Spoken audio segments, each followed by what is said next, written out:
Welcome. It's good to see you here. Hope it feels good to be here. You've been here for a long time, many of you.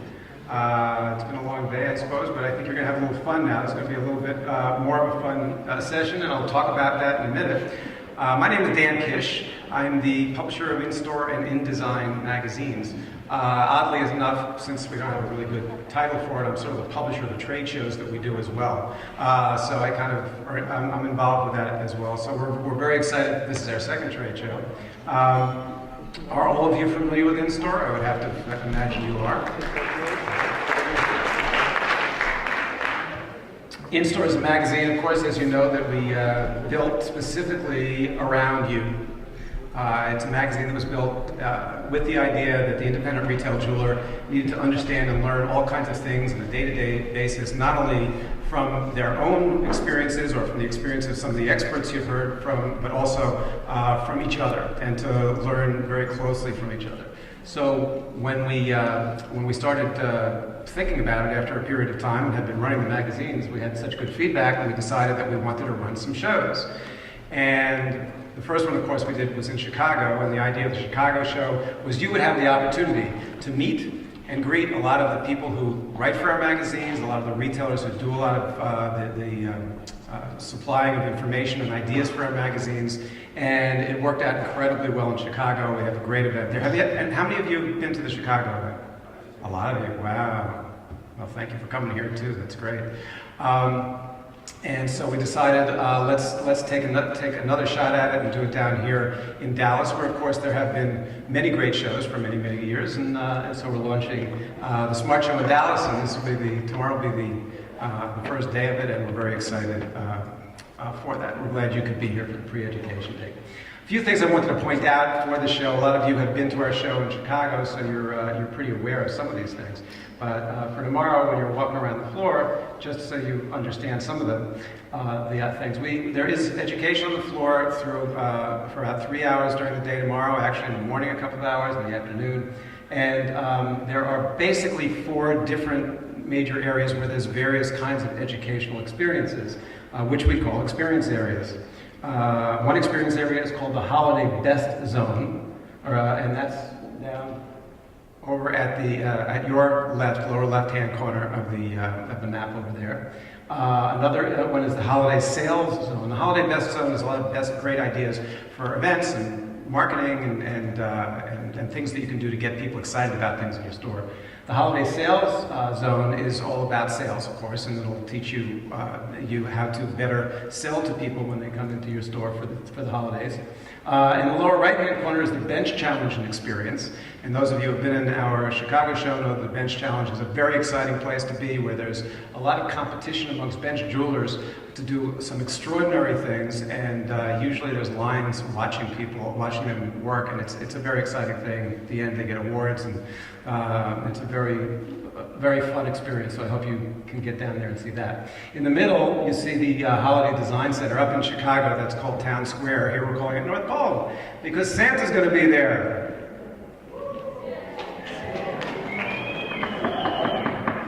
We're not going to play any of that funny music, though, I don't think, so you don't have to worry about having to listen to it for an extra month. But at the same time, but Santa's going to be there, and there's actually going to be somebody giving out some little presents along the way and so on. Plus a lot of ideas on how to merchandise your store and how to set up your store. It should be a very exciting area. So we hope you see that as well.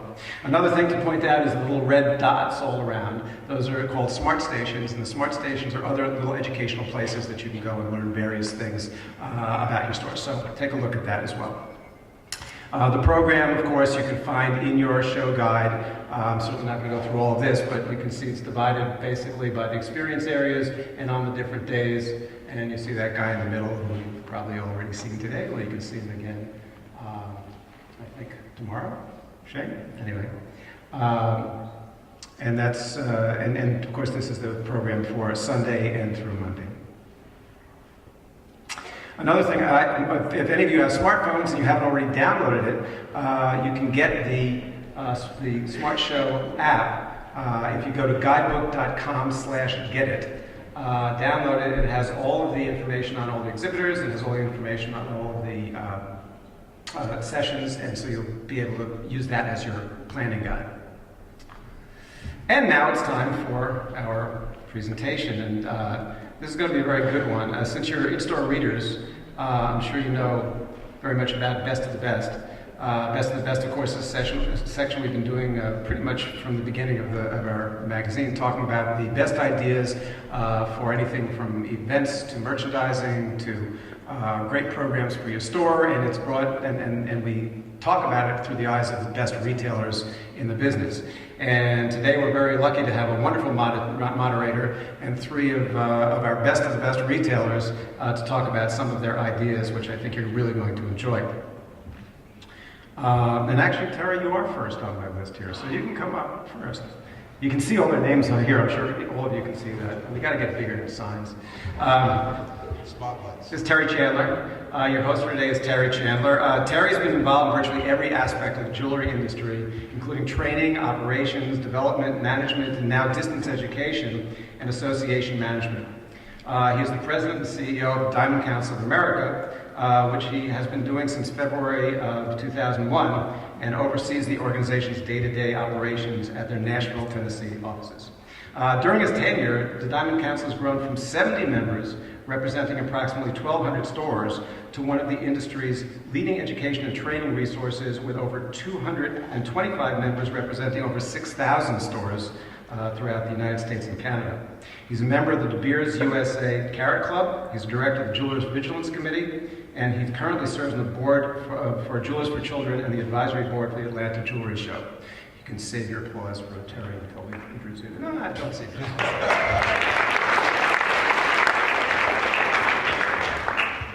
Why do people want you to save your applause? I mean, what are you going to do with it? You can't use it later. Yes, I know. Keep my day job. I'll do that. Second person I'd like to introduce is Cathy Calhoun.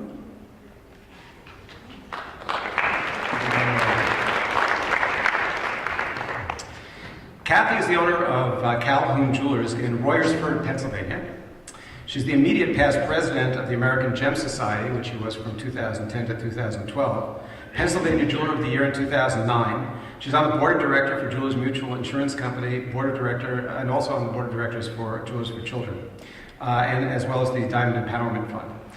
She also has a lot of fun with all kinds of television personal appearances that she's made. She's been on PBS's Antiques Roadshow, Good Morning America, World News Tonight, HGTV, if Walls Could Talk, and as a matter of fact, she's about to be in another HGTV show coming up soon, which she might mention later, but she'll talk about that perhaps.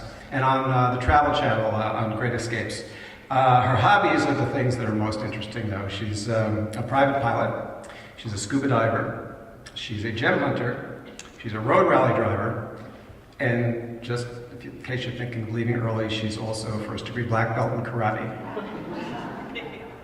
So you can stop saving your applause for Cathy Calhoun.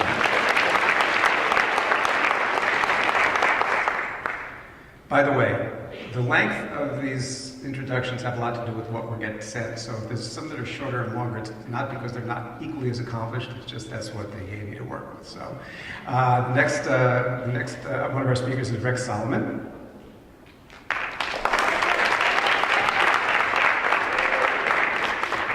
Rex, in 2010, became the president of Houston Jewelry. He's been the subject of numerous jewelry industry trade magazine articles and interviews over the last few decades, and he's been a speaker at many industry events and is considered an industry innovator as a multiple winner of America's Best Jeweler Awards. That's Rex.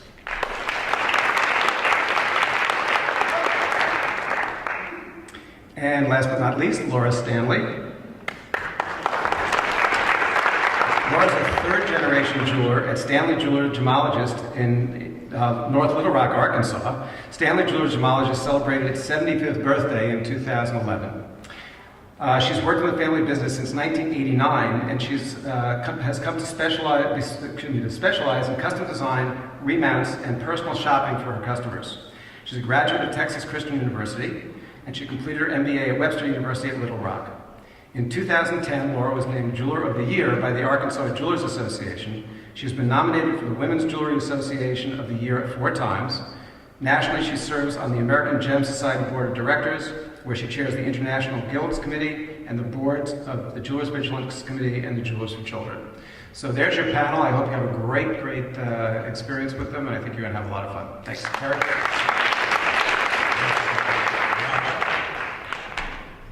Am I hot? Good, you can hear me. Hello? How's the day been? Does anybody do anywhere in the country for the jewelry industry for education what in-store does? Absolutely not. Let's have it for in-store. This is such good stuff. These are three very dynamic people, and they have a great story to tell you. And before we get into the questions, we're going to have, if you make some notes, you ask some questions, we're going to have some time at the end of the session for your questions from what you hear them say. But before we start talking about 4 areas that we're going to cover about the Christmas season: merchandising, personnel, marketing, inventory. Give us each of you, Cathy, you start. Give us a 1-minute wrap-up of your store. What's your store like? What do you do? My store is a freestanding former bank building. I have my own parking lot. It's more of a destination retail jewelry store. My town only really has about 5,000 people in the town that I'm in, but I pull from other surrounding areas. It's a bit west of Philadelphia, and I do, have to work hard on getting people to my location. You just wouldn't just happen to find me or come into downtown Royers for it. I have to work hard on getting people there.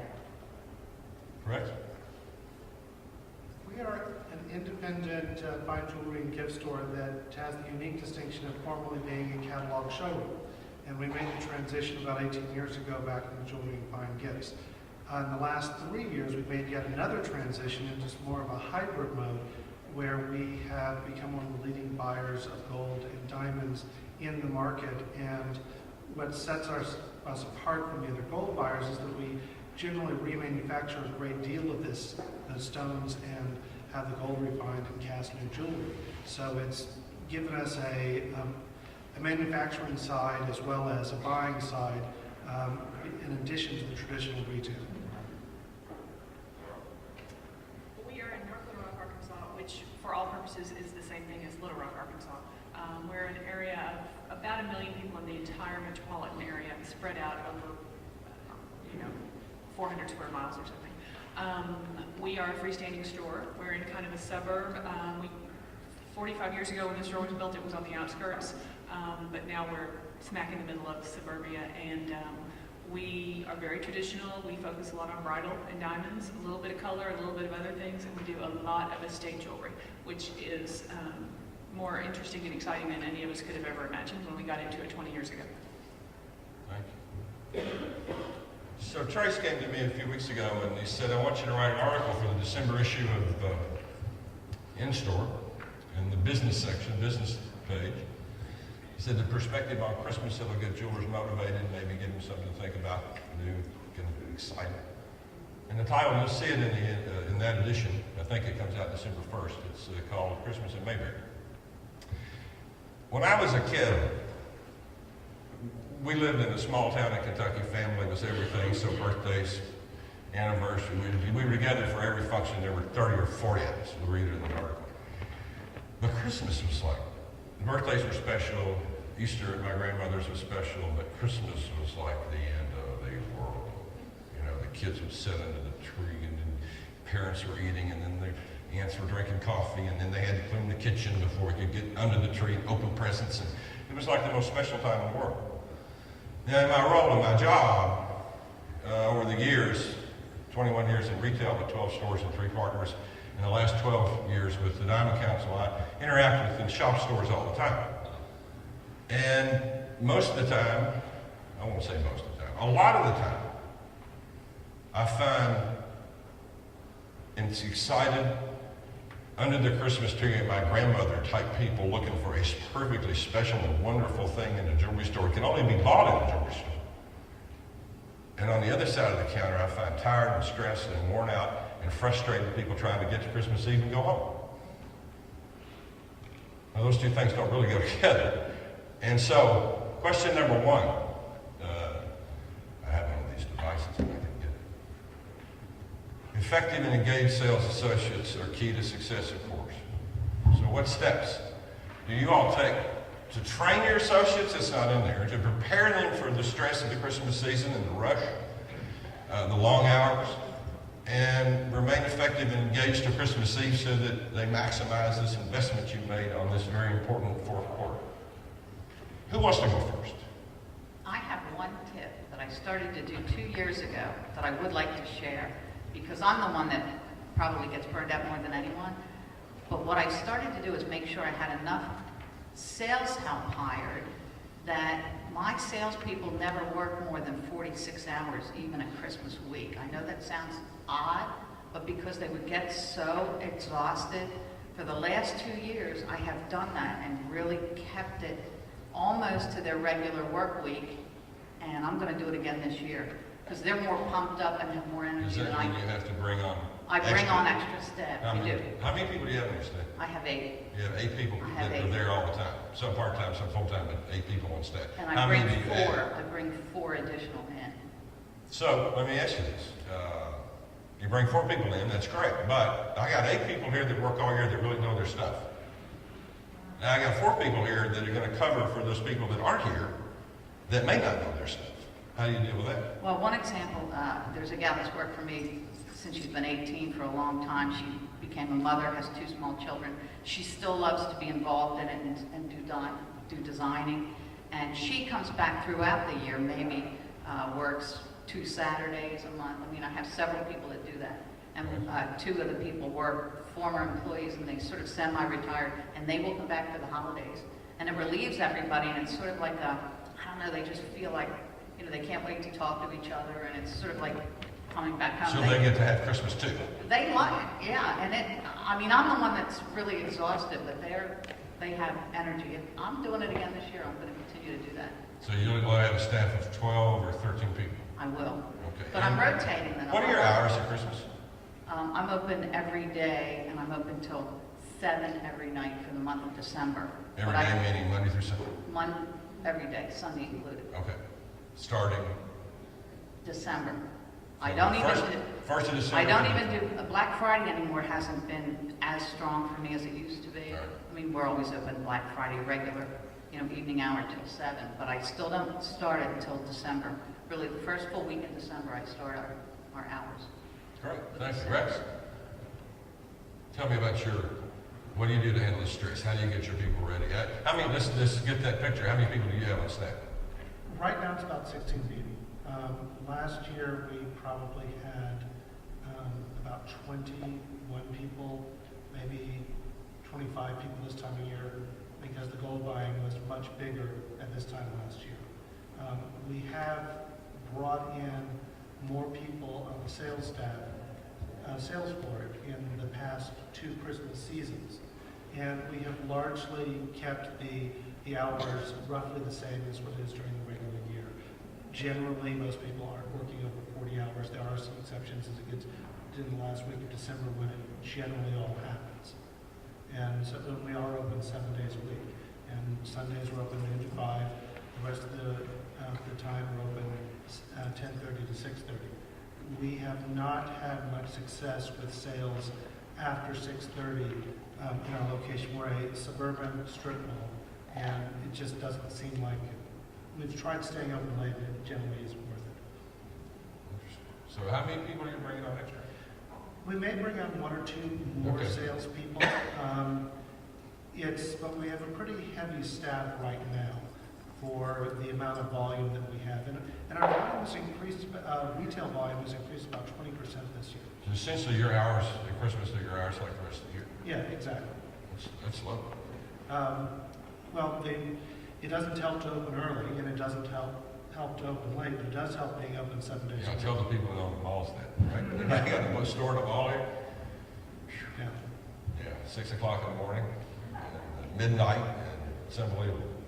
Laura, tell us about your people, the stress, the impact, what do you do? How do you prepare them? Well, we just hired a new full-time employee because we have found that for us, it doesn't work to just bring in a couple of people at the holidays because they don't know enough of what they're doing, and it's more trouble than it's worth. One tip I have, if you're an independent store that controls your own destiny, hire people who used to work in the mall because they are so entirely grateful for how civilized it is at your store. They will love you. How many people have hired somebody who used to work at a mall? It's unbelievable. We are open Monday through Friday, 10 to 5:30, all year long until the middle of November. We open on Saturdays, 10 to 4, through Christmas, and then the Sunday or two before Christmas we'll be open. But we a few years in a row tried being open every Sunday from the middle of November on, and it was not worth it. You can go in and get some work done, but you don't have customers. We don't have customers. We used to stay open late a couple nights a week, thinking that we'd been missing out on something when we closed on Saturdays. Doesn't matter. So we just do 10 to 5:30 Monday through Friday. We have people knocking on the door at 8:30 regularly, 3 days a week at least. Somebody's there early anyway, and we just let them in and we kind of deal with it. I want to make sure I understood that. You have a jewelry store that's not open on Saturday? Yes, it's true. Wow. I tried to call her on Saturdays and she's not there. None of us are there. That's It's true. Does anybody in this room have a jewelry store that's not open on Saturday? Hi. Wow, you all need to come up here and talk about that and let us sit down and listen. That's amazing. How cool is that? Well, we're very accommodating. Like I said, I mean, I'll go in early sometimes. Our jeweler gets in really early, like 7 a.m., 6:30 sometimes. And I'll get there at 8 o'clock and he'll say, oh, lady called at 6:45 about whatever. I mean, people will, if they can get you, they will get you, whether or not you're open. So we just sort of roll with it. And if they get there early, fine. If they get there late, fine. But our hour, and we don't have anyone there on the weekends because we all really like our weekends. And, you know, it's generally not possible. You know when you're open every day, you've got staggered hours, right? Somebody's off on Tuesday, somebody else off on Wednesday, and you know your weekends are crazy and all, and it's just so much more civilized and organized. You're all there at the same time, and your customers know it. And we don't go out to lunch. We're all there. I mean, like if it's the day we're open, we're pretty much all there for 10 hours, and then we leave for the weekend. That's amazing. Yeah. Oh, cool. It works up to me. I'd open at noon. On Saturday? Every day. Every day? Oh, well, of course. There's no 7 a.m. We used to be open 9 to 9, and 20 years ago we realized that those hours just didn't work anymore. There is a theory, and it's always been frightening to retailers, not just jewelers, but there is a theory that if you have the product and the service and the quality of goods, and you create a good experience, you can train the customer to come to the store when you're open, and it's a hard thing to do. It's a frightening thing to do because it's like, well, if I'm not open, and then, you know, we had 6 of my 12 stores were in malls in major markets, and one year, because I hated the hours, it's thrashing. It's so hard. You know, if you have mall stores, you know how difficult the hours can get. We were normally open 10 to 9. We tracked the 6 at some point in the month, and then 7 at another point, to 10. And we tracked from 9 normal hours to close, but eventually got to midnight. And we did no business before normal 10 o'clock hours and after 9 o'clock close. But that didn't change what the malls did. I got a question. This is a little off the subject. How many, you all do bridal? Yes. Okay, big part of your business? Yes. Okay. One of the things, and I'm talking about this Sunday, I think, in a session on the floor. One of the things I found in research, and it's very important at Christmas time, the bridal customer that's walking in the door is not a Christmas shopper. Now, I'll talk about this Sunday, but anywhere, the surveys say 17 to 25% of engagement rings are purchased for Christmas, regardless of what we try to tell men that that's really stupid to try to pass off an engagement ring as a Christmas gift. However, they do it anyway. But we found in the research that I prepared for my session, we found that the customer that walks into Christmas shop or to buy an engagement ring they're not looking to get something under the tree. It's not that rush.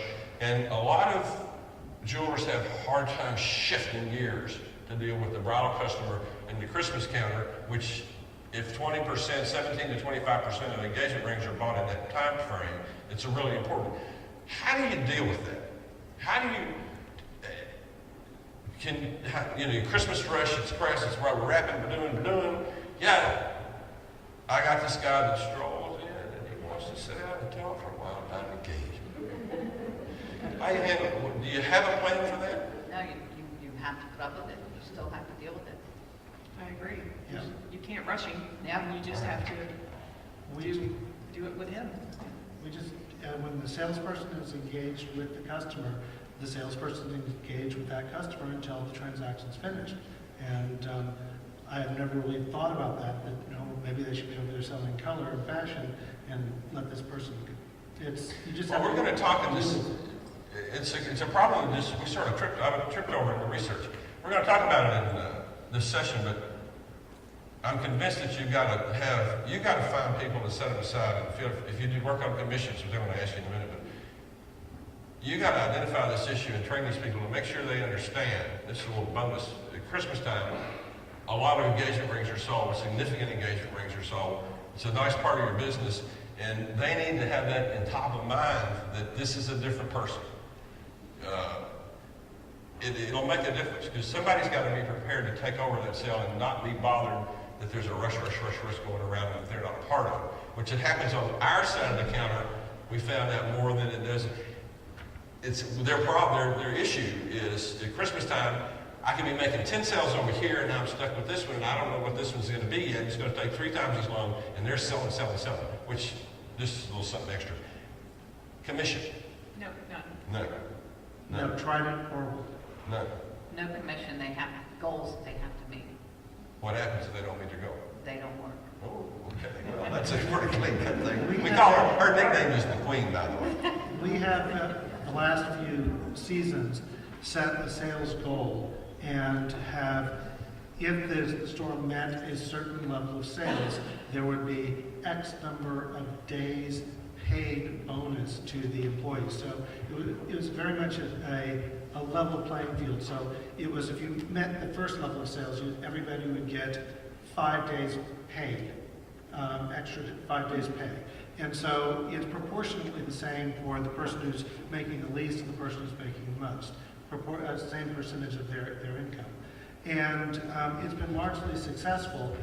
And we do have it tied to shrinkage as well. So if there was shrinkage during the period, it would counteract the Gotcha. But that has been very effective. We plan to do it again. So you tried commission to fail. Did you tried ever try commission, Cathy? Yes. And you failed? I did. Well, I finally lost my temper when two employees were fighting over who's splitting the $1.25. I swear, $1.25, I flipped out. I hear you. Laura, do you do But I think we might be wrong. I mean, just think of all the big box retailers. They are doing commissions, so well, it doesn't mean that I'm right either. I don't know. Laura, you don't do commission. Did you ever try? We have never, no. And my father, who is still in the store on his own schedule, is the most laissez-faire, for the lack of a better word. He's just like, everyone just go do your best, and that's how he has always been. And I'm a little more high stress than him. And I have often tried to talk him into some sort of commission or structure of some sort, but he just doesn't, he feels like it's counterproductive. And so we've just never done it. Interesting. And I don't like pushy salespeople when I go out to shop for anything either. So I always have hesitated to have my people being pushy. We tried a small incentive commission. It was literally 1% of the sales. So it wasn't going to be a huge amount of money either way. And the salespeople that worked together very well for decade or longer, all of a sudden started saying, that's my customer, this is my customer. And then when we eliminated it, that residual effect lasted for 15 years. We still have salespeople who cannot release that concept that it's the store's customer and it doesn't matter who rings up the sale, it's a matter of the group ringing up the sale. And so it's almost a cancer. Yeah, Once you get it in, it's hard to get out. Yes, well. I have to make a comment, something I've noticed recently that maybe, who knows, maybe I'm wrong on the commission thing. Jewelers Mutual has just started to come out with, if you have your employees recommend to a customer to buy their insurance or just for a free quote, they can fax in. The customer has to sign their name, address, and email, and your employee will put their number on it, and Jewelers Mutual will give them a $5 kickback for each person that all they're doing is they give a quote to. My people are killing each other now to get that $5. So they call that in the old cowboy showrooms, that's called spiff. Yeah, right, but it's now exactly. they're But that's crazy, so maybe, you know, am I wrong? that's a little on that? different than, hold on a second, that's a little different. Hold your questions, and we'll get to you in just a second. How many of you all have commissioned? How many of you have commissioned salespeople? See, they might, Pretty much the majority of the room. I assume, and write your notes and questions down, because when we get to the end here of this, we're going to have the microphone out, and we'll go back and pick up on these points. How many of you that do commission sales have had issues that you have to deal with on a regular basis with people fighting about commissions and negotiating? And well, not too bad. So you have a really strict, straight-up program. It's clear-cut. There's no discussion. And you find it effective and the people more productive? Yes, yeah. See, we should have them All right. share that. Hold that point. We'll get back to you. That's really cool. You know, I really like Rex's idea about if you meet the goals, everybody gets a few extra paid Yeah. days. We've never done anything like that, and I really like it. It's made a note. Yeah. Maybe try something like that. We have done vendor spiffs, and people do like that, but it does not create the almost backstabbing that occurs when it's a commission environment. I hear you. Well, that's something I'm glad, and I will tell you the reason I brought that up. I have a friend with a small operation, it's about 6 people, never had commissions, never put people on commission. He started a commission program on the day after Thanksgiving last year, and he increased his Christmas business by 50%.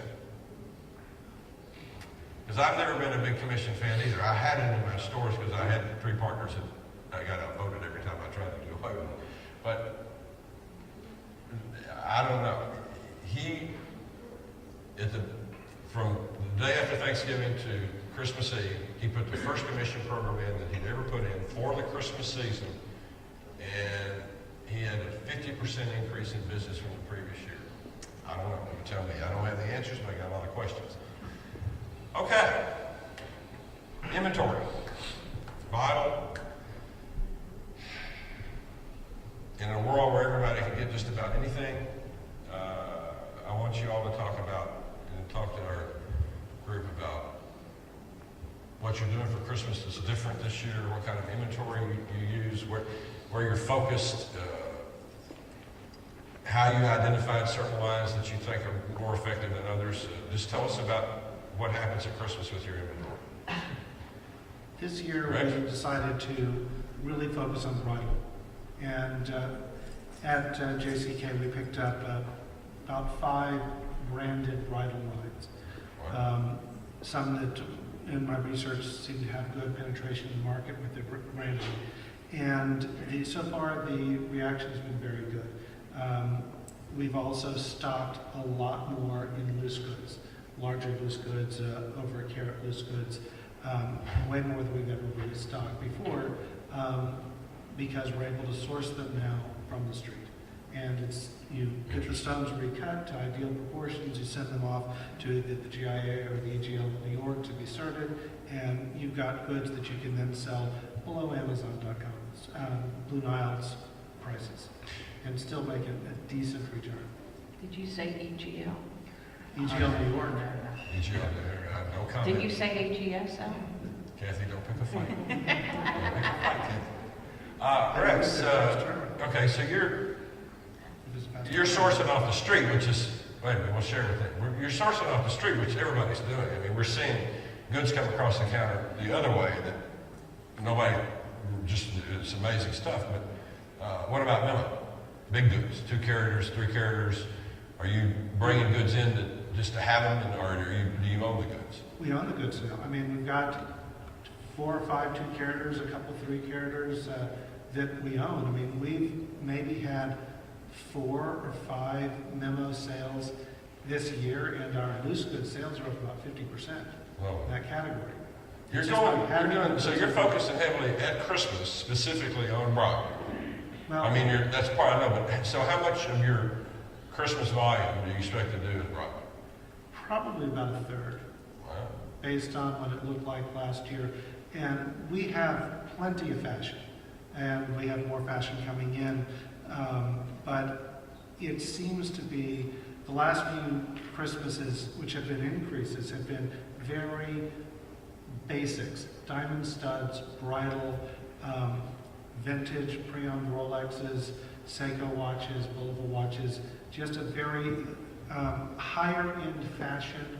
Color has been very weak the past few Christmas seasons, but we've had much. Easy, Adam. Easy, Adam. Take it. Excuse me. Okay, sir.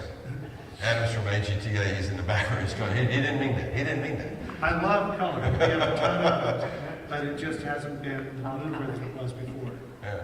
How many of you found the last couple of Christmases, and we understand there was a recession, we understand it's been tough, but how many of you found that it's really gone back to basics? Oh, for sure. Really? Yeah.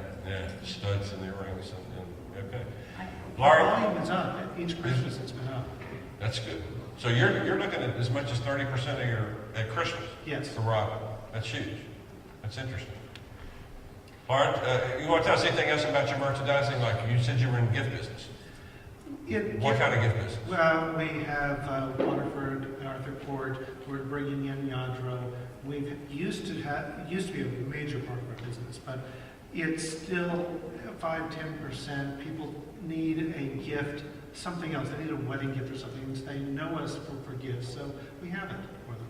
We have estate sterling silver hollowware. We still sell flatware occasionally. Right. We're buying more of it than we're selling these days, but occasionally something places in the report. So baby gifts are actually very large. How many people that still in the gift business? Well, a lot, actually. Maybe 15-20% of the room. What part of your business is that? Overall, about 10%. About 10%. I assume a big piece of that's at Christmas time. Yes, it is. Okay. And you've got people set aside that just deal with that stuff so that people don't. No, we do have people in the store who tend to gravitate to that area, and it's on the periphery of the store. Right. But in our store, everybody sells across the board. Cool. Laura, you want to tell us about your inventory and what you're looking at for Christmas and what this picture the goods? We also have been kind of stocking up on bigger diamonds and bigger pieces. At the same time, I'm stocking up on very inexpensive gifts like sterling silver and things that are under $200 because that's where it seems like it's going, being very high and very low.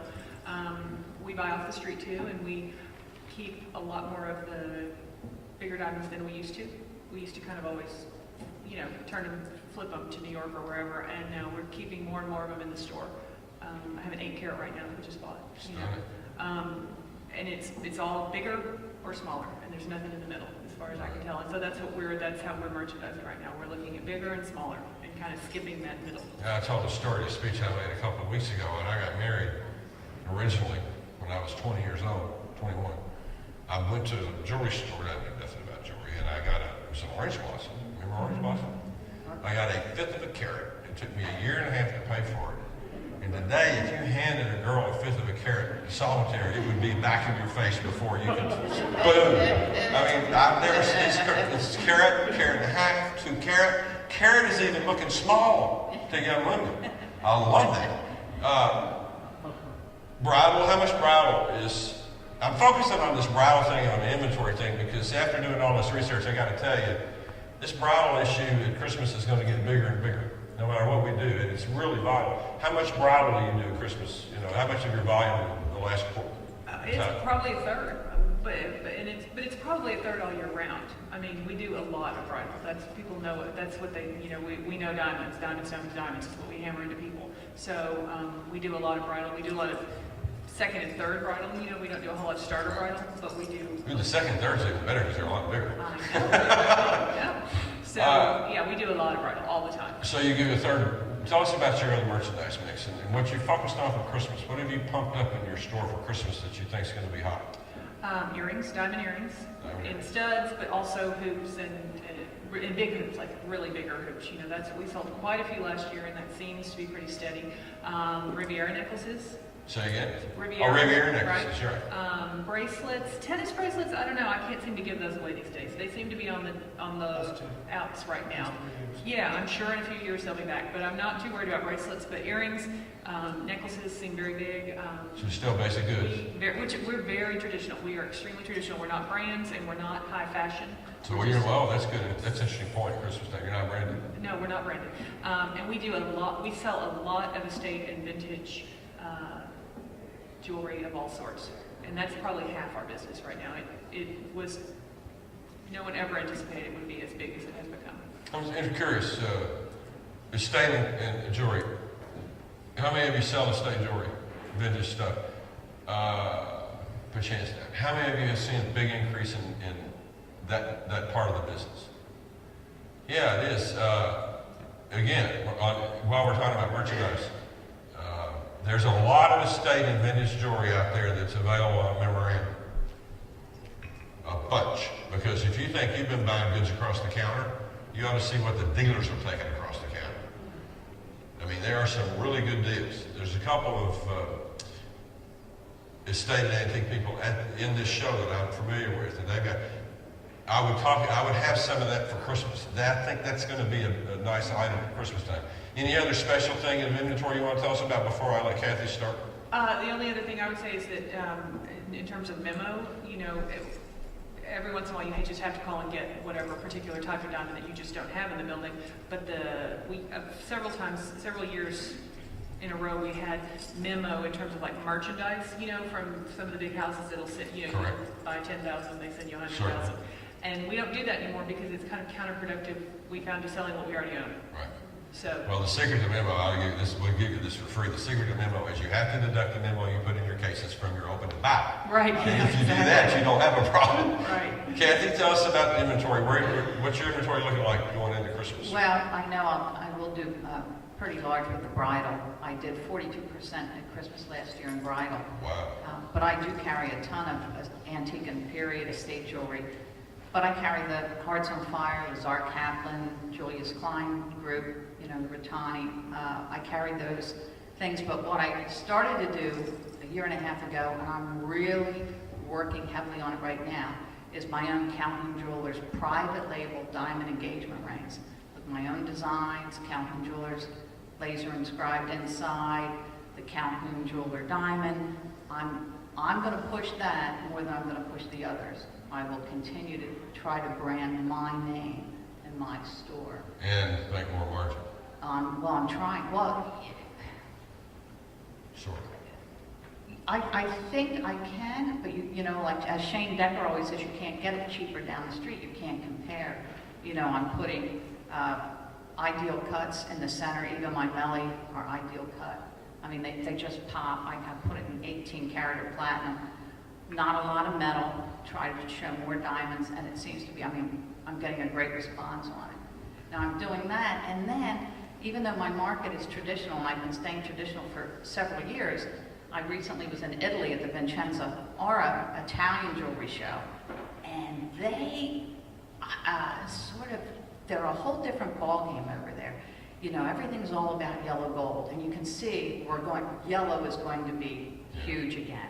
Have you got yellow inventory coming in for Christmas? I have a lot of yellow coming in, and big, huge. They were huge necklace pieces, huge earrings. So I'm actually stepping outside of what I have not done in the last 4 years, and I have a lot of big style pieces. How many people, you seen yellow gold yet? You're starting to see, yeah.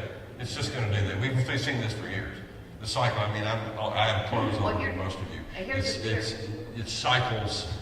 It cycles, but here's a good theory that people have been saying, that there's so much sterling silver out there. The people that now do have money, they want to show their wealth by showing. Now it's gold. A lot of people can't tell the difference between your white gold, your platinum, and your sterling. So they're going to show their wealth with their. So you do 40+% of your business in bridal last year, Christmas time. At Christmas time. All right. So then.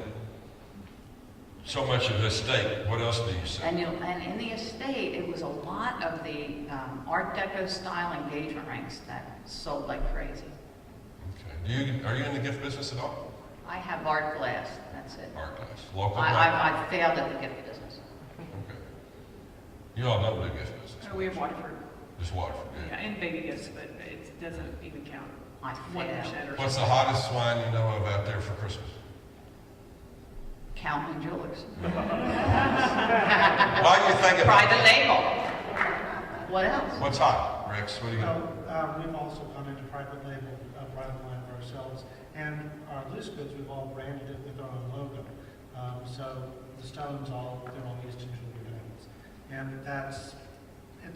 it's something. It's not, nobody's knocking on the door to say we want the Eastern Jewelry Ideal Pet Diamond, but it's there. Interesting. You don't do branding, And don't We you? don't do branding. And then, sterling silver, that has been the great go-to gift for the last Christmas season for the guy that's coming in the last minute and he only has $300 to spend. And so mine. 100 of those $300 sales make up a nice tab at the end of the Yeah, year. L has done extremely well. Elle's been doing. Yeah. And we added metalsmiths just in the end of, right before Mother's Day, and that's done well without a major selling season. I will want to say something about memo. We used to do a lot of it, and manufacturers will buy 10, give you 10.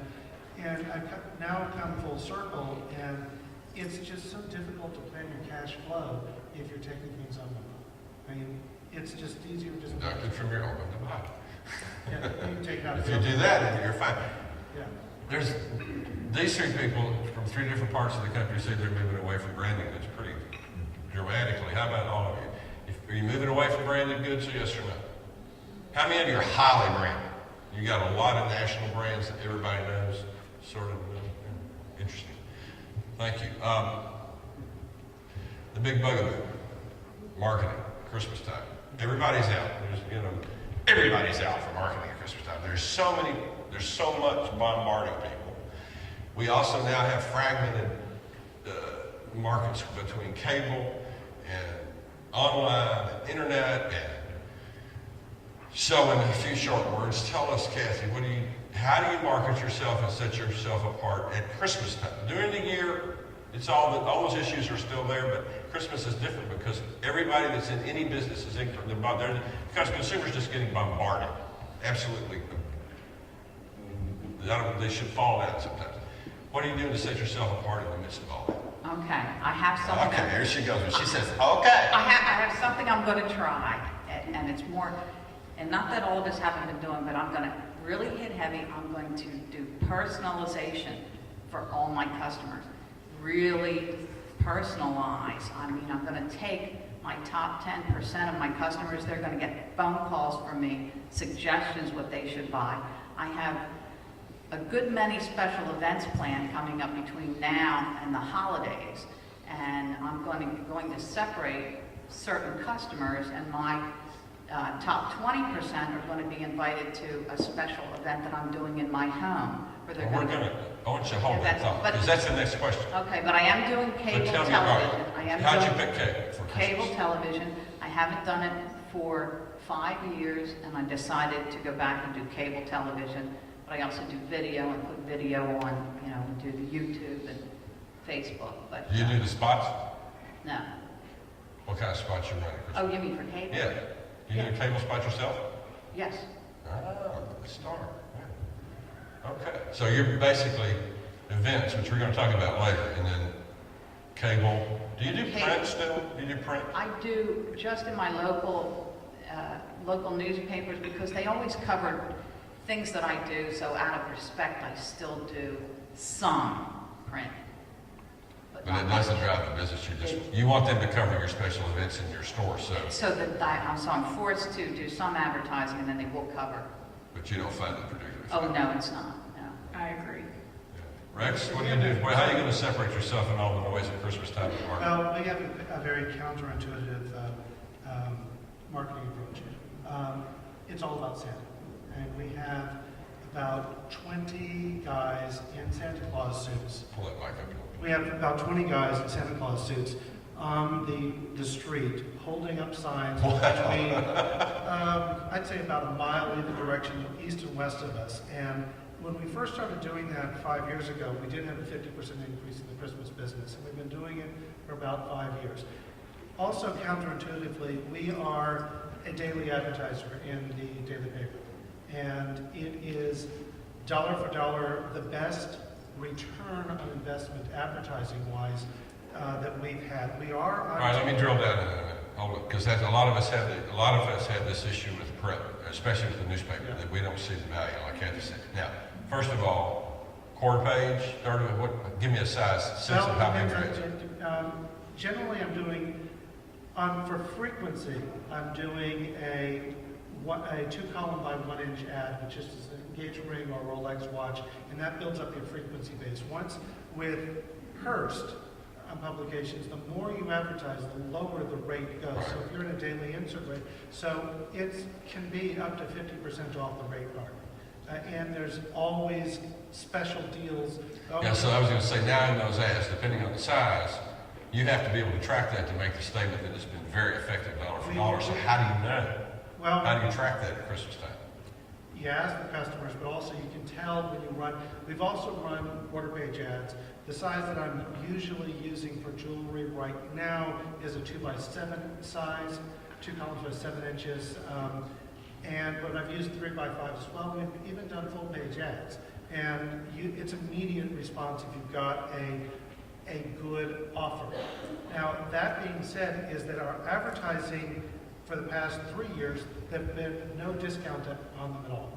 It has been a humor campaign with clever phrases and usually having Santa involved in it. Our television commercials are all humorously based. Our television commercials, which can all be seen on YouTube, are also humorous. And our radio spots are as well. So we've really tried to, we have a base of print, and on top of that, we've layered the other media. News radio at all? Use news radio. News radio. News radio? News. Because our primary... Does that go up at Christmas time? Actually, we just got the news station back, so yes, it will. But our primary customer is a male, and he is going to be between 35 and 70 years old. And so you've got to look at what is that demographic, where are they? A lot of them are going to listen to news radio. A lot of them are going to still read the paper, to read the news section of the paper or the sports section of the paper. And if you can get into a media and be dominant in that media in your category, you're going to stand out. The other jewelers in Houston are pretty much banned in the newspaper. So we look much larger than the other ones. And that's not a small market. That's not a market that's easy to stand out. And they're on radio, and they're on TV. But, once the ad is run, that 30 seconds, if you miss it. How many Santa Clauses up and down the street? Up to 20. Every day? Every day. From Black Friday to New Year's Eve.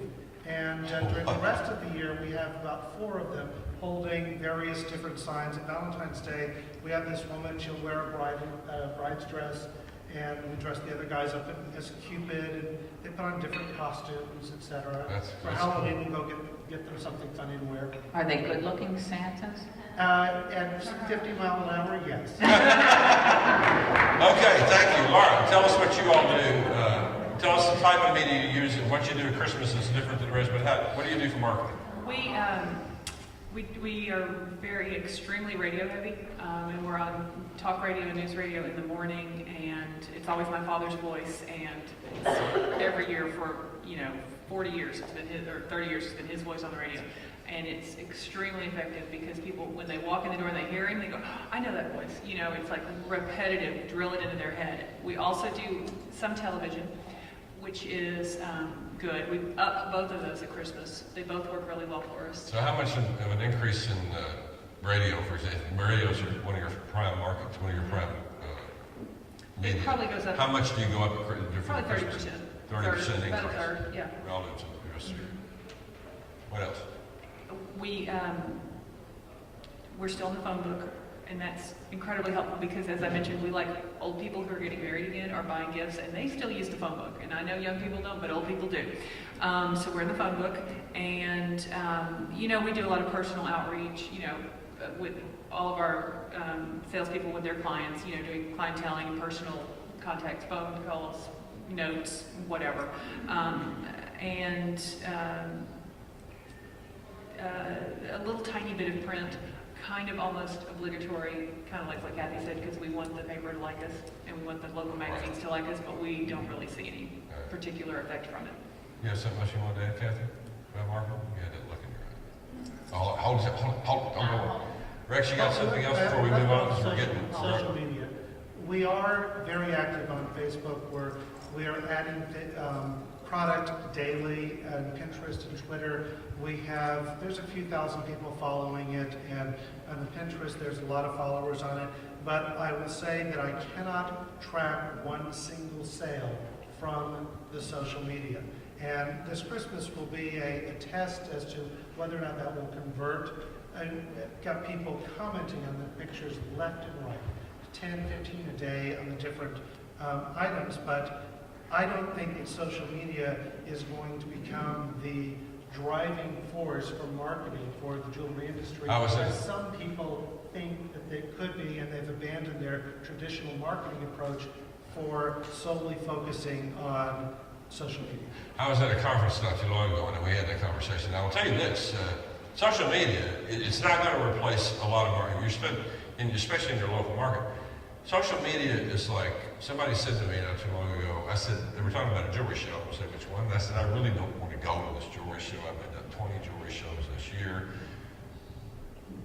I'm not going to do any business because it's in the middle of the recession. I said, but if I don't go, people will talk about me. They wonder what's wrong. And is there's a problem at DCA? The problem with social media, I think you got to be there. It's not that it's going to create a lot, but it's going to make you look behind the times, particularly to your younger audience that the millennials are trying to bring into your store. I don't know that it's going to drive business. It may eventually, but right now, you better be there. I mean, in all of it. And I get so tired of Twittering and I don't know. Anyway. All right, now, Calhoun, you're going to be on. Now let's talk about, in the last several years, special events, trunk shows have become a huge piece of business throughout the year, inordinately amount in Christmas. I know stores that have a different event every week from 2 weeks before Thanksgiving to the week of Christmas. This is the queen of special events. This lady can do it. Tell us about special events and tell us particularly what you're going to do at Christmas. Well, I'm starting my special events. The first one is October 21st is when my events start to kick off. And I said I'm doing personalization again with my private customers. And just an example, I try to just not focus on the jewelry business. The customers are invited to different events that I have, but it might not be at my jewelry store. It might be at my home. I have a restaurant across the street from my home, and then a music cafe where we have live music every night. So on October 21st is my kickoff, where 30 of my customers are going to be invited to my restaurant where they're going to get dinner, but they're going to get dinner with the singer that's going to be at the music cafe. And I don't know if anybody remembers Maria Moldauer. Remember when she was singing Midnight at the Wood? You don't have to sing it. Anyhow, so we booked her and her band, so she's going to be, in the restaurant. So my top customers are going to be there to interact, have dinner with she and her band. Then they're going to get to go over and go to the music cafe and hear her perform. So I'm not even going to have jewelry at this event at all, but my customer is going to know that they're special because they got invited to that, and they seem to love. So that's just one. I don't want to hog up the whole stage. But, that's just it. She does this tremendous Oscar party, which she'll give you her email. You got to look at the pictures and see this. It is the night of the Oscars. It's in an old restored theater in her town. They dress up. They play the Oscars there. It's all about her jewelry store. It's amazing. Rex, what do you do for special events? Special events. Other than have Santa Claus 25 times up and down the street. Yes. Well, we've got a couple of things. One's traditional. We do a holiday party and trunk show with our major vendors the Thursday before Thanksgiving. And the way we marketed it is that we produce a mailing list of any customer who's spent cumulatively over X number of dollars within the last 5 years at the store. The invitation does not have it's in an envelope. It looks like a social invitation. It has a by commemorative stamp. It's got an engraved return address in the back of it. There's no marketing on the front of it. And then we hand address them. We'll start probably in the next week or so, start hand addressing these envelopes. And they'll be dropped in the mail right after Halloween. So everybody gets trash mail. If something is hand addressed and it does not look like it's commercial, it has a much better shot of being opened than the trash mail. So that's the way we get it across the threshold. Then the week of the party, we ask people to RSVP. We call the people that that we know are really good customers that haven't, and usually they come. We've also got some quirky stuff. We have an exhibit at the store of replicas of the crown jewels, which we brought in for the Diamond Jubilee. So this fall, those jewels are going to go to 3 different festivals in the Houston area during the fall season to promote brand new Houston jewelry and parts of the march so they come see the rest of it at the store. And then we do 4 one-day sales a year, period.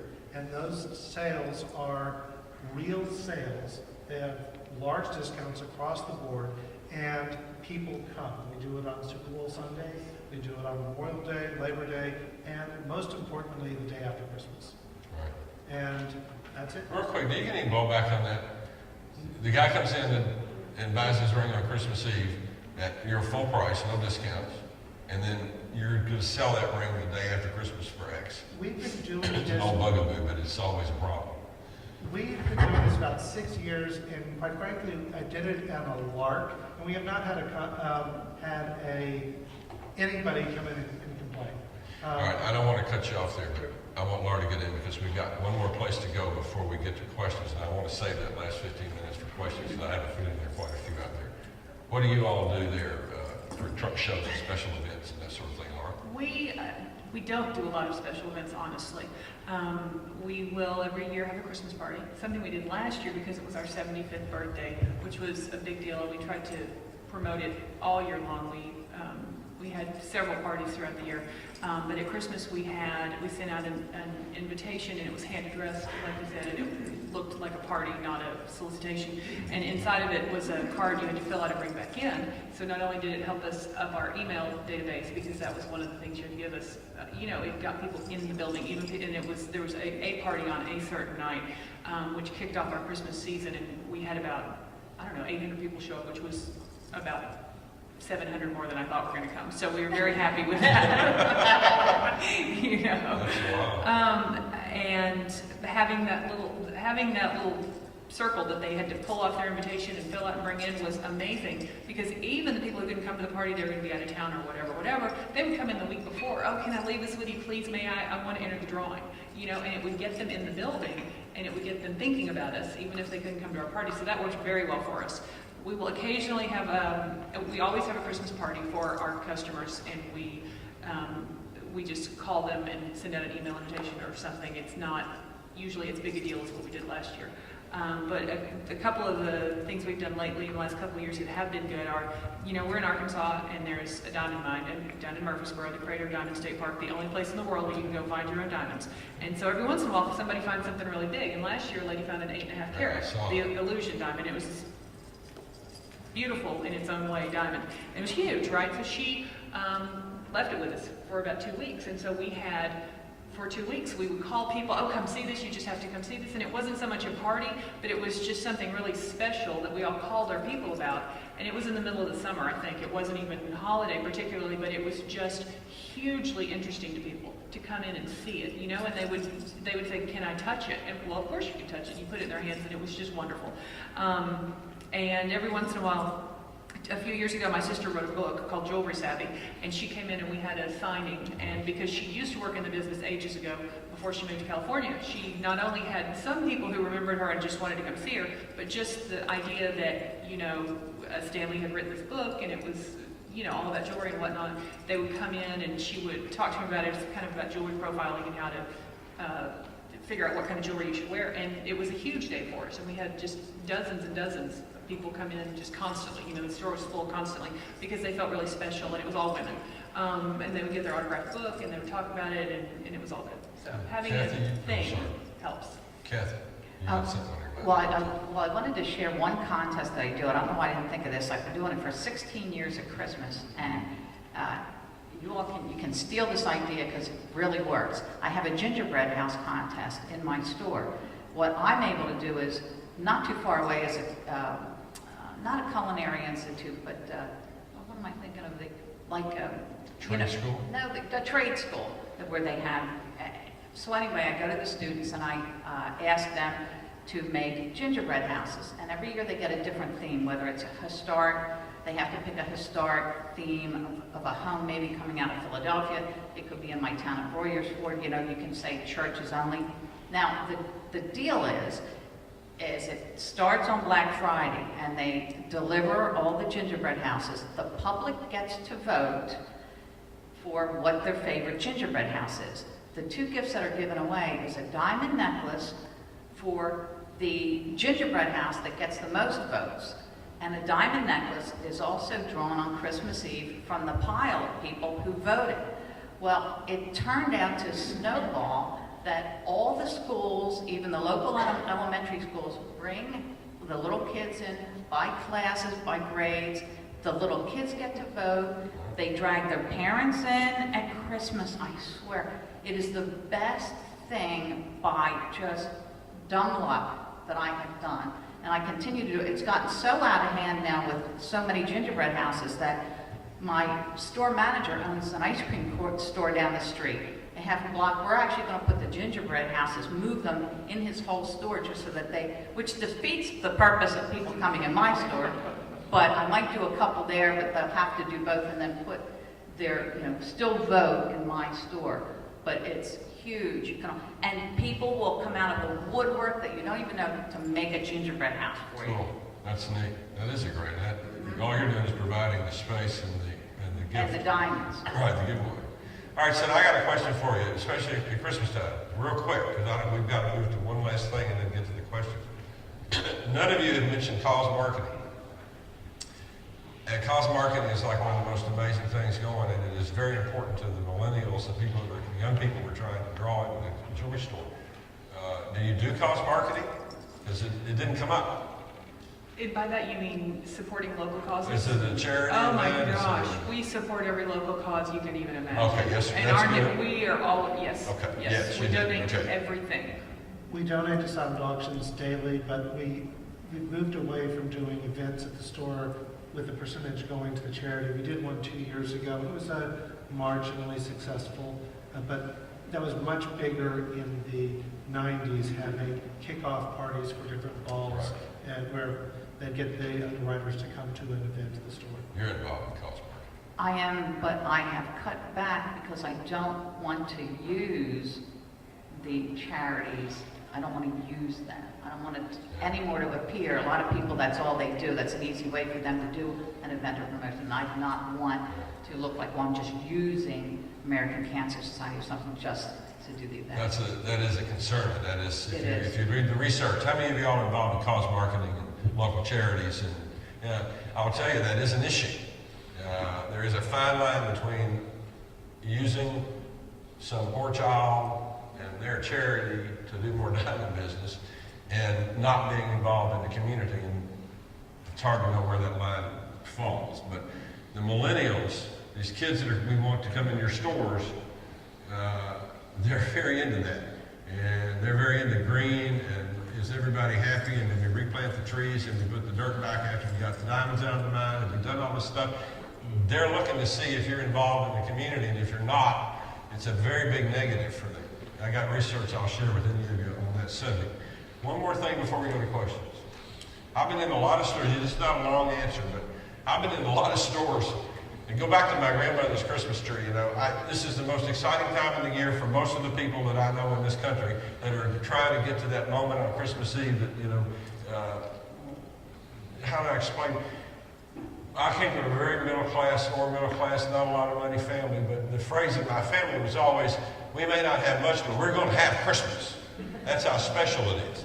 The people that are shopping in the stores now, this is all the boomers, the Gen Xers, the millennials, all those people, they're looking for an experience like Disneyland. And I go into stores and I see stuff that looks like it's been stored in the attic for 3 years and dragged out and stuck on the wall, and they call that Christmas decorations. And that's not going to create much of an environment or that special experience, that experiential thing they're seeking. What do you do to make it that way in your store, that like really cool experience? Christmas is showtime for me. I mean, really showtime. And I have the whole store, especially outside, gets really decorated. I'm on a corner with a big parking lot, and I have a tree that we put 28,000 LED lights on it. It's spectacular. We actually do the tree lighting right at the jewelry store with the Santa and the carolers and the whole bit. So that kicks off our small town and their Christmas. And it really looks good. The town gets excited because you can see it. All right, other than your 25 Santa Claus, Oh. do you make a big effort in your store for that experience, for that look, for that? Huge. We've been doing it for about 25 years. We decorate with lights and garland and everywhere. There's a different color theme every year to the tinsel to go. So you're freshening it up every year, We and not have just putting up what you had large last year. display windows like a department store Right. style where we have almost animated scenes where we have a full standing Santa Clauses in there Yes. and lit Christmas trees that you can see from the street. We have inflatable Santas that we put outside the store during the day. We decorate the median in the middle of the street. Nice. In the Very trees. good. Okay, so So you're in we it. go all out. I It's got all 2 out of business. 3. What do you do, Laura? Well, you're not gonna like my answer. We decorate, but we don't, we're more minimalist. We put lights up around the store, we have a tree, we change it out every couple of years. Sometimes we have one up on the wall, you know, like the shape of the tree, and sometimes it's an actual freestanding tree. We buy poinsettias and we put them around, but That's nice. we probably are a little more low-key in our. Well, I don't think it has to be over the top. It has to be fresh and new and It's for always, this year. It is, and it is. You know, it's not. I saw it. And people remember this stuff. That's really cool, man. First of all, these people deserve a round of applause for giving us some really nice things.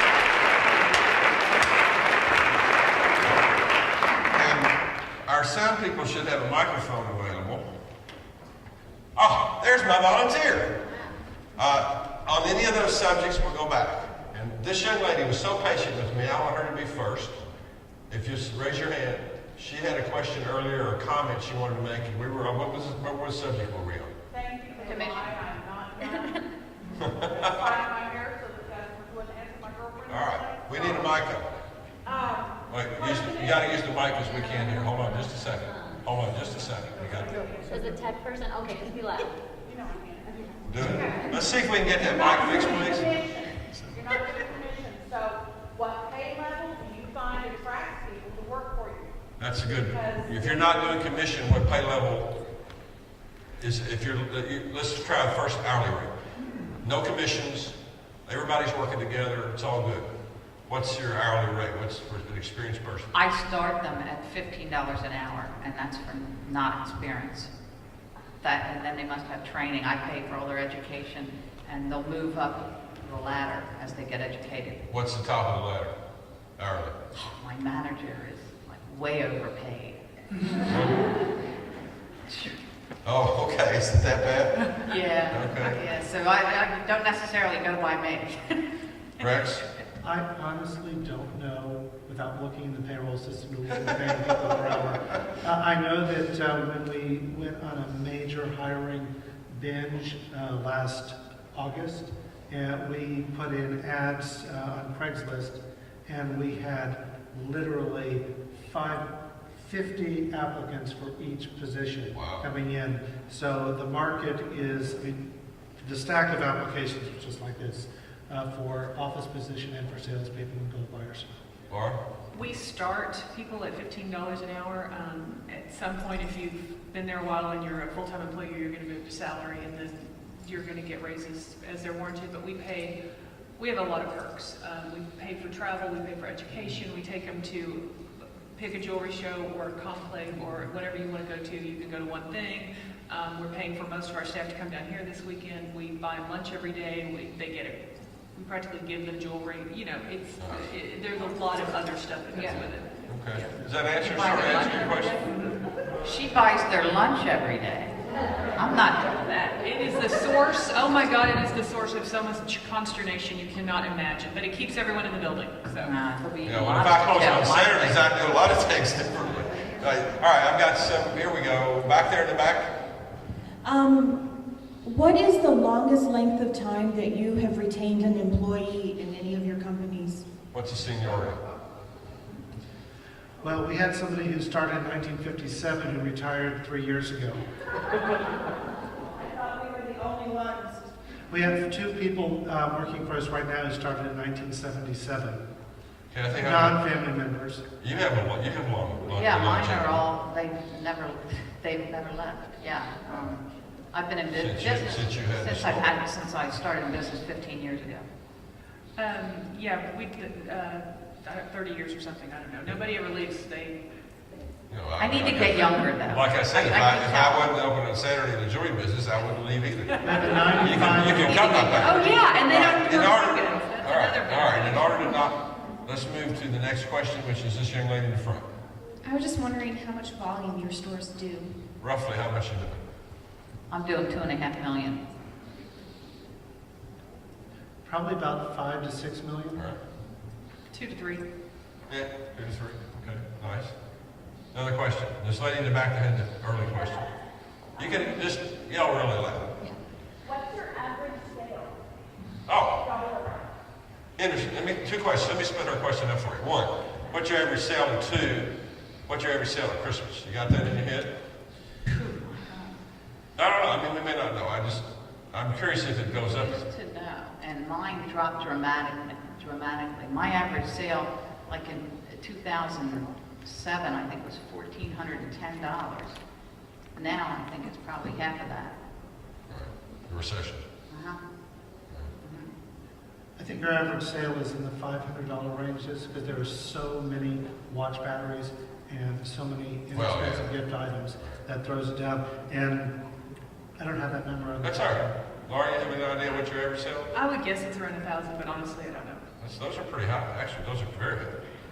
All right. Do we have another question up front? Wait a minute. You got a mic. Oh, she's got the mic. Just a second. First off, do y'all do repairs at your jewelry shops? Yes. Yes. Okay, my question is, at what date do you cut off repairs to get ready for the Christmas season? And if you do or do not, do you charge any kind of surcharge to have it ready by customer Christmas service. since it's such a busy? Right. The old customer service at Christmas time, I love you, but I'm not doing your repair because I'm busy. I still do the repairs. We still do them. Absolutely. We've talked about it in theory, but we've never held to it, so it's the same as anything else. We just take care of it. Laura? The one thing we do quit is in mid-November, we quit taking in outside appraisals, which we do a lot of the rest of the year. That is unique. Right. That's a different area. We don't quit taking in repairs, but when possible, if we can get the customer to say, oh, I don't need that till January, we go, great. If it's important, we do it. But we don't ever cut them off. We try to, manage them. If they need that done, then they need that done. Exactly. And if they're your Right. customer, you're making And you're a gonna mistake. do it, right. It's one of the few statements I've made that's not a question. You don't mess with that issue because you will drive somebody away over nothing. Over nothing, right? What's a polite way to go about asking at what point in time do they need the repair, like what kind of... It's Christmas time and we're really busy, but I'm going to do this for you. Do you need this before Christmas? Is it a must-have before Christmas? And they'll say, no, I can pick it up there. Oh, okay. Or they'll say, yeah, I got to have it. I'm going to a party and it's taken care of. Yeah, Right. if you just Who's say, got the microphone? Oh, go when ahead. do you need it? If you say, when do you need this? Yeah, They'll when do go, you need I this? don't know. And you say, oh, well then, so, you can kind then- of find out. I got a gentleman back here with a microphone. Do you work on keystone or triple keystone markup? What kind of How low do you, will you drop your the cost of goods to make a sale? Will you cut your prices? Do you negotiate? Yes. All right. Okay. What do you tell your employees how low they can go? Okay. One, do you negotiate? Yes. We do. No. No. If you negotiate, the one answer, are there parameters? They come Yes. to you? They have a floor that they can go to? Granted, there's their parameters, but the employees really don't listen to me. So in theory, it's supposed to be no more than 30 to 40% off before going to a manager to get more. Our gross margin is about 48%, so we're largely getting Keystone, although when we have the big sale days, we'll be happy with 5-6% gross margin profit just to turn the items into cash. And if the item has been in the store for more than 6 months, if I have a willing buyer, I may give it to them for 10% over cost just to get it out of the inventory. So it really depends on each situation. But you two, it's your price, it's your price. But that is correct. Now, if someone calls up and says, I need a gift for $1,000, and I've got a thing that that I know I paid $800 for it and I'm desperate to get it out of the building, I may say, this is $1,000. You know what I mean? And get their price, which is totally different than discounting 2,000 to 1. But, so I'm not above doing that. But in terms of negotiating, we say, this is our price, we stick to it, and we just do. For 40 years, we did that one price, and the Houston market is so discount-oriented with the largest players, the advertisers, that we actually had to go to a negotiated basis. Cathy, anything? When I first got in the business, it was my old boyfriend's store, and he discounted everything. I mean, even if he didn't know you, when you walked in the door, instantly 20% off. And when I first got in the business, I'm like, oh, you know, why? You know, what's it? And he wreaked havoc with our lives, because then they wanted more, they always wanted, you know, nothing was ever good enough. Everybody got a discount, so what was the real price? And I was determined when I started my business, I was just going to price it right, and that was it. My people are used to it. They know I'm firm, and that's it. I mean, but he, you know, what he did originally ended up wreaking havoc with me for a long time. Well, I can tell you a true story, and I don't know, this is, like I said, we got a lot of questions, and they will make you think, we hope. Back in the day, when I had my stores, we went through that period where gold chain, you remember gold chain, don't you? Gold chain was, we was all in the case of 50 off. We just marked it up to where we needed it, and we took the half price. And one day I was just like, I was a conclave, I think, and I said, you know, I can't do this anymore. This is malarkey. It's not true. We're going to put it down. We're going to put it at the right price. We're going to put it at the price it would have been at this half off. We're not going to take all they say, and our gold business went into the basement. We have trained people to be addicted to discounting, and it says, you know, if you think it's easy to go back, just follow very closely what's going on at JCPenney. JCPenney is about to lose. JCPenney is the most profitable businesses in the United States. It has been for the longest period of time, with the lowest rate of turnover just about any business in retail. And they have a problem because they just stopped doing their discounting and sales, and it's helping them. Just what you'd like to know. I got time for one more question, and it is somebody who, all right, we got any hands? Somebody that had, wait, we got a lady right up front. You? I kind of want to ask a question. I've talked to a all couple. Right, we'll take two. Okay. You and okay. I've talked to a couple of jewelers that have went back to direct mail. They've done a specific item. Have you had any success with direct mail that wasn't an invitation? Always. Very successful for me. Yes. Yes. We don't do it. We haven't ever done it. Do you do one specific item? Do you do like a catalog? Is there any? Done the Harmon catalog. We're probably going to do it again this Christmas. We've got a mailer for Yadro that's going to go out. So it's, if you have a clean mailing list, it's nothing's better than a catalog. This lady needs to ask one question, and we're going to get to ma'am.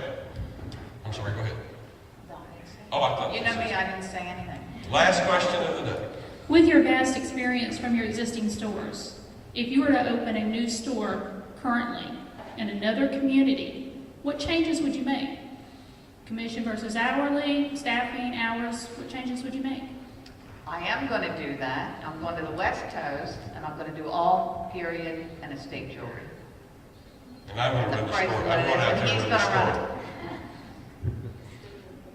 I would allocate more of the sales floor to jewelry showcases as opposed to giftware, and I would do some infrastructure, technology infrastructure differently than the way we did it. Laura? I would get rid of all watches. Well, listen. Larger shop. And I do have to throw this out. Yeah, The throw it out. person's store I'm looking at on the West Coast, that's what he does, is the antique period jewelry. He does no repairs. You have only if it's purchased from him, and no watches, no batteries, no watch repairs, nothing, no special orders. Imagine how great your life would be if you didn't have to do that. Can you close on Saturday? I'm going to close my mouth. Exactly. Well, we hope that we've had things said that will help you make more money. Seminars are about, and education sessions are about taking one or two good ideas back and helping you do better business. We, on behalf of the panel and myself and in-store, we hope you have a stunning holiday sales season. And thank you for being here.